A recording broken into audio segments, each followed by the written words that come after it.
Bonjour, bienvenue sur LGBT Télé. Et oui, je change de télé comme de chemise. Alors tantôt c'est René Vivien Télé, tantôt c'est Si Young Télé, comme vous voulez. Hein, c'est comme tu veux, tu choisis comme en gré de mes humeurs. Et donc là, je suis toujours sur le site qui s'intitule Mon Choix. Et je suis à un article qui s'intitule Qu'est-ce que l'homophobie? Les mille et un visages de l'homophobie, un article qui est paru le mardi 5 mars 2002 par monchoix.net. Faire son coming out, c'est toujours surmonter sa peur de l'homophobie. C'est lutter contre elle, même si ce n'est que pour soi. À en croire les dictionnaires, l'homophobie existe depuis peu. 1993 pour le Robert, 1998 pour le Petit Larousse. Pourtant, l'hostilité envers les homosexuels, hommes et femmes, est bien plus ancienne. C'est la prise de conscience et la dénonciation de l'homophobie qui sont nouvelles. Pour faire simple, l'homophobie est une attitude d'hostilité ou d'exclusion envers les personnes homosexuelles, hommes et femmes. Voilà. Et c'est pour ça que je reviens sur un petit détail.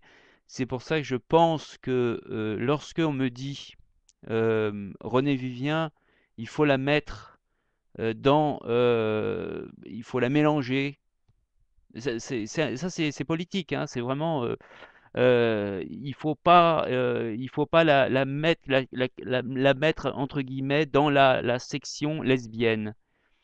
Pour moi, ça me semble, mais parce que je suis, on va dire, un pro, on va dire pro pour nommer les gens, surtout quand les personnes elles-mêmes se nommaient lesbiennes. Je suis pour qu'on se nomme.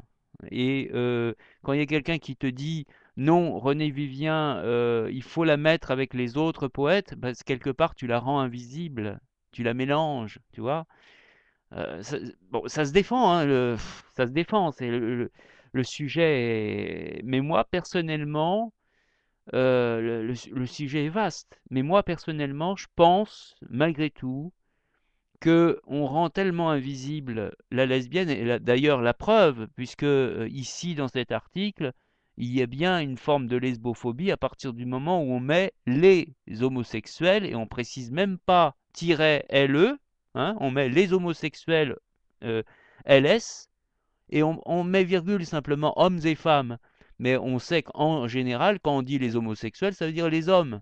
Hein. Donc là déjà, il y a à peine alors ici, moi j'appelle ça de la lesbophobie, puisque même le mot lesbien, on ne prononce pas le mot lesbien ou lesbienne ici, on dit homosexuel pour qu'elle se noie dans la masse.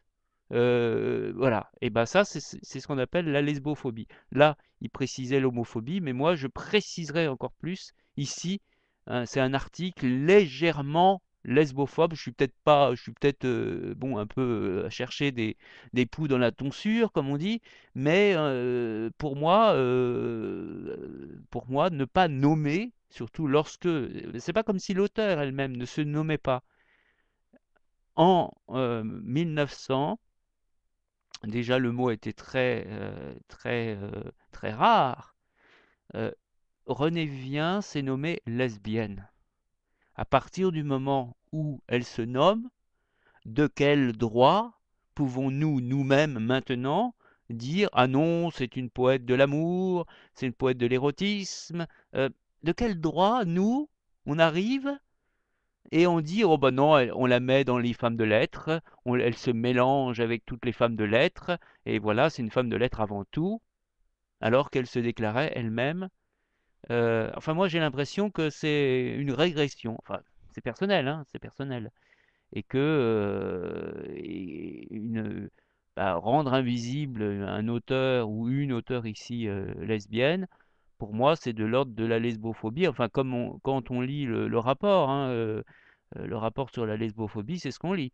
Rendre invisibles les lesbiennes, c'est de la lesbophobie. Voilà, pure et simple. Donc, quand on a une auteure lesbienne, eh ben, il ne faut pas avoir peur de la nommer lesbienne. Hein. Et donc voilà, c'est pour ça que je réfléchis à tout ça maintenant.